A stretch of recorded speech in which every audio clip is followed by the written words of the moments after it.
Okay, so today going over shoulder work because this is probably some of the most commonly fucked up stuff I see done in here or anywhere in any gym because most people are doing it way wrong.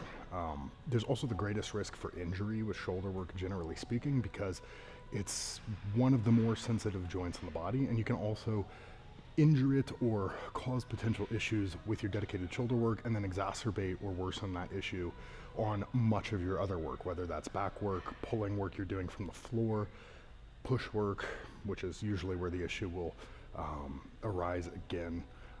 The other thing to kind of be mindful of with shoulder work, and this doesn't apply to everybody, it more applies to just natural lifters, is that you don't necessarily need a whole day dedicated to just your shoulders, especially if you're someone on the smaller side. It's better to kind of just couple this in with push work because you're already getting a lot of shoulder work through your push movements, especially if you're someone who hasn't really learned how to isolate the shoulder, whether that's the anterior delt or the side delt or rear delt. You haven't learned to separate that out from your push work, so a lot of your push work incorporates the delt as is more so than it would for some other people. Me, for example, I'm very strong in the delt, and I only have half a day to shoulder work dedicated.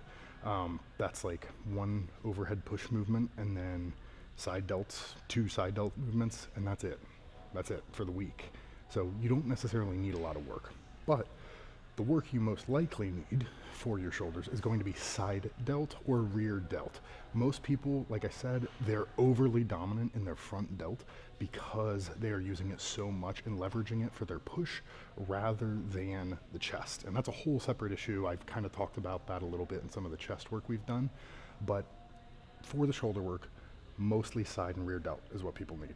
So we are going to start with the most basic side delt movement there is, and that's going to be dumbbell lateral raises, because this is a really simple one, really effective, probably one of my favorite side laterals, but very, very often fucked up and done improperly. So the most common thing I see done incorrectly, come around here. So most commonly I see people come over here like this, they'll stand straight up like this, and then they'll raise out to the sides directly. There's nothing wrong with this from a functional perspective. If you're looking at this from a textbook perspective, that will work, but it is not necessarily ideal for a number of reasons.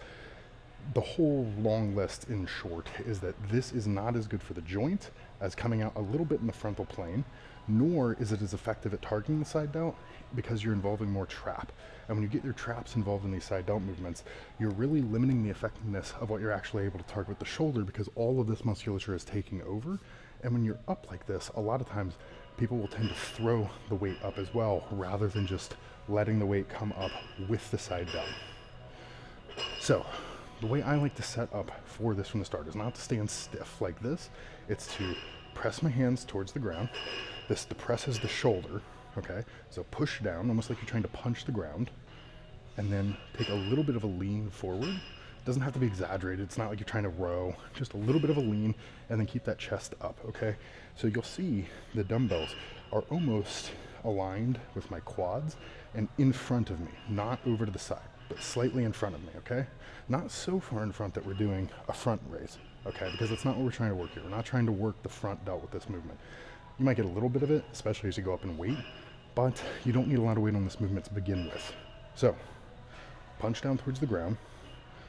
You're setting up with a slight bend in the knee and a slight angle of the body, and then you are rising through. That's it, okay? Obviously I have no weight, so you can't really see me working on this. I usually do these with, I think 30s, 35s, but I wouldn't advise you to work that heavy on your side lateral work. The reason being, it's just not necessary for most people, especially because this is a smaller muscle. You're going to tend to want to work in a higher rep range. I have a combination of work in my own routine personally where I'm doing 9 reps as the max on my first set, and then my back off set is around 15. So it's a little bit heavier work to start and then a back off set. But for most people, go a little lighter than you think you need on this to really focus on your connection. Back to the movement, punch down, and then when you're rising through here, a lot of people will go all the way up here too. This is this new trend I keep seeing where you have all these functional science-based lifters telling you to go all the way up here and it's somehow better for the shoulder. I completely disagree with that.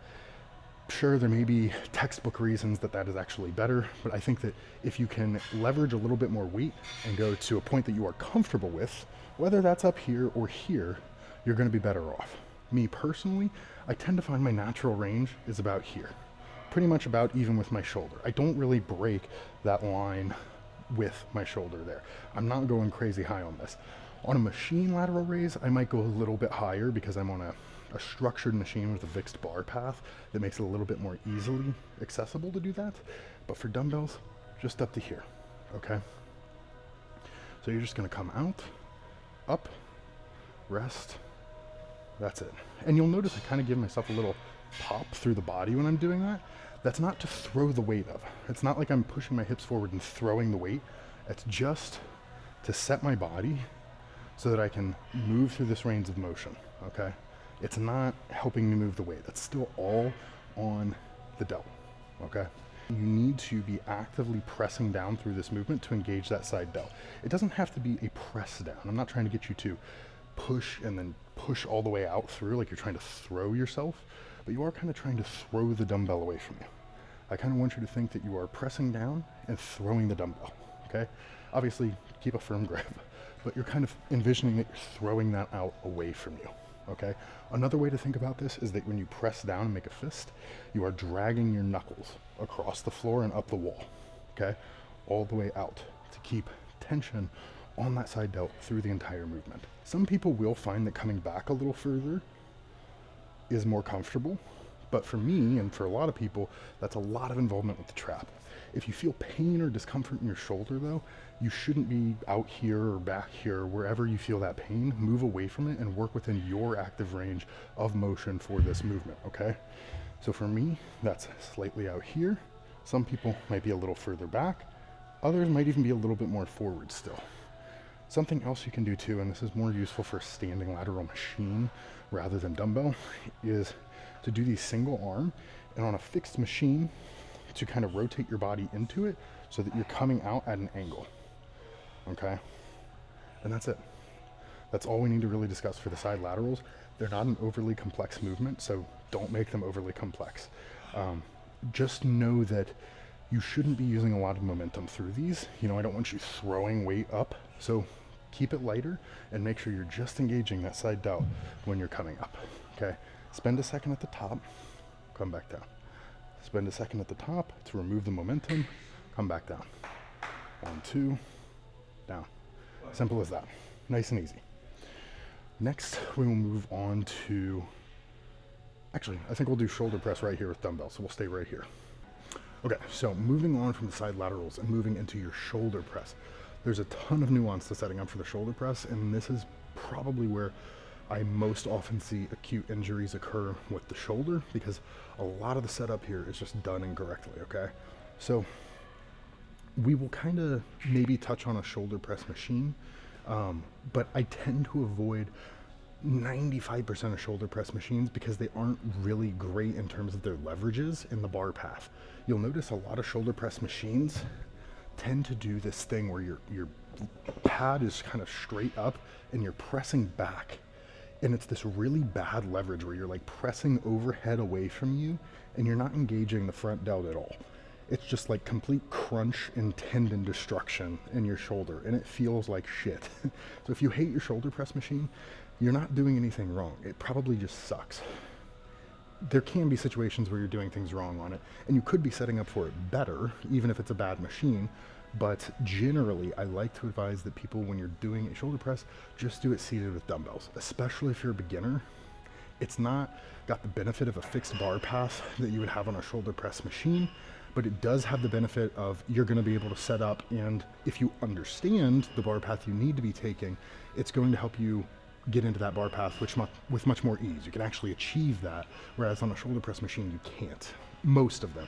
The really good brands, you know, New Tech, some of the Atlantis equipment, those are very good, and they tend to do, you know, they're just fine. But most of the stuff you have in a gym like this, where it's like some old Nautilus stuff, some old hammer strength stuff, and it's just rigid as hell, not that great. The other benefit you have when using dumbbells over most machines, again, is that you can converge. Same with the chest. Some convergence at the top of your shoulder press helps to activate that front delt a little bit more. It's not as important as it is with the pec, but it's still very beneficial, okay? So with a dumbbell, you can converge. With a machine, unless it's a good one, you can't. The one I have at my gym, it's great. I can set it up however I want. It's one of the new tech pieces that adjusts 85 different ways, and it does converge at the top. So it's totally fine, and I really like using that machine because it's a fixed bar path that's the same week over week. So there's no variation for me as long as I set it up the same. But if you don't have access to something like that, I prefer and would recommend using dumbbells instead. Or less often a barbell. I would generally prefer dumbbells because, again, of the convergence, but I would almost still prefer a barbell even over some of the shoulder press machines out there. Now, with my little lecture on shoulder press machines out of the way, how do you set up for a dumbbell shoulder press? It's pretty simple. I don't ever want you to do it standing. There's no reason to do that unless you're training for a very specific type of lifting, whether that's powerlifting or Olympic lifting. And even then, you're going to be probably not doing a dumbbell press. So if you're doing this for bodybuilding purposes, seated dumbbell is the way to go, okay? I see a lot of people will set up on one of the benches, maybe get that bench behind you, right? That little tiny one right there. One of those. I see a lot of people set up on these things where the back is almost completely straight, or they'll set up a bench like this where they're sitting like this. They'll bring their arms up out here and they'll do this. That hurts me with 10 pounds. and I press like, I don't even know how much I press, honestly, off the top of my head, but that hurts with 10 pounds. That destroys my shoulder, okay? You aren't needing to be perfectly straight. You don't need to look like you're like taped to a ruler, okay? You don't need to be straight up like this during your shoulder press, and you shouldn't be. What we're trying to target through the shoulder press is your front delt. You've probably noticed, if you're just someone who's, spent a decent bit of time in the gym doing pressing, that you are getting a lot of front delt engagement when you're doing your chest pressing. That's because a lot of people over-engage their delts. But it's not always a bad thing, especially in this situation. If you know that that's how you target your delts, then you know you don't need to be sitting up straight because you're not in your chest press. So all you need is a really high incline. If you look at my bench here, it's not all the way straight up. I'm just at a very, very, very high incline. It's probably something like this. Maybe a little more, something around like there is the incline I would say that you should set up at for a shoulder press. You could go a little further back if you need. I would honestly say further back into more of a, or rather less of an incline is better than more straight, okay? So whatever's comfortable for you there. But once you're actually set up in a position that is beneficial for your shoulder press, don't keep your hips pressed all the way back against the seat and try to get into a spot where you can leverage that press properly, okay? Because it's not very easy. Scoot a little further on the seat with your hips forward and lock those shoulders against the pad, okay? Lock those almost like you're getting ready to do a bench press, all right? And then instead of coming up and out here with the dumbbell, keep those elbows a little bit in and under the wrist. You'll notice my elbow is under the wrist. It's not back here. I'm not pressing like this. It's not like this. I'm not pressing like this, which is what most shoulder press machines will do. I'm pressing up with my elbow in line with my wrist. And then all I'm doing is coming up like this.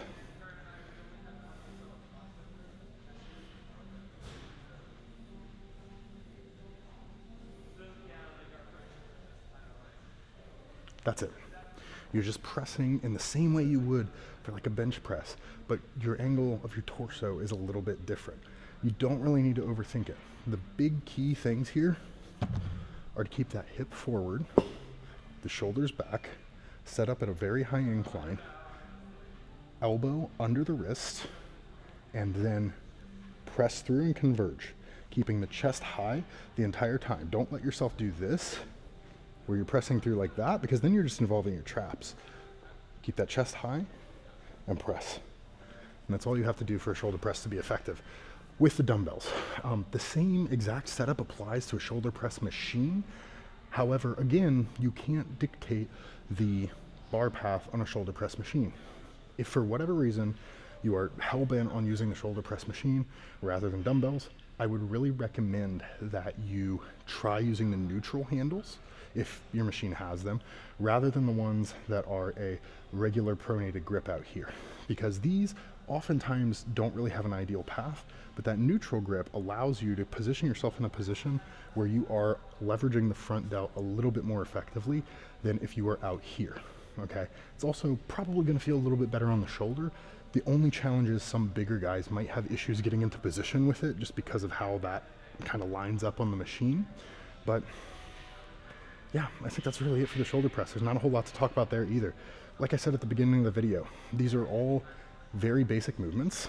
They're all staple movements. They're all things that everybody does for shoulder work, but they're things that are just screwed up a lot. And a lot of it just comes to how you're setting up for a movement. Once you know how to set up for a movement correctly, whether that's any of this shoulder work or a deadlift, bench press, whatever it might be, you're gonna pretty much follow through the rest of the movement correctly, because 90% of the form you need to keep on it and your active range of motion is dictated by your setup. You know, if I'm setting up for a shoulder press and I'm like this and doing this shit, I'm doing nothing for myself, and it's all stemming from the wrong setup. But it's literally setting up like this and doing the same motion is now 100% correct. All that I changed was the setup. I wasn't changing how I was pressing. I wasn't changing anything about my level of exertion with pressing. It was just how I was positioning myself at the outset to make that movement more effective for what I want to target. So at the end of the day, you do have to kind of understand what you're trying to target as well. But as long as you understand that, in this case, front delt, you'll be fine. You can set up for it and you're golden. So I think next we will move on to the rear delt machine, which is, yeah, another crazy fuck up that most people make. So we'll head over there and then get that one done.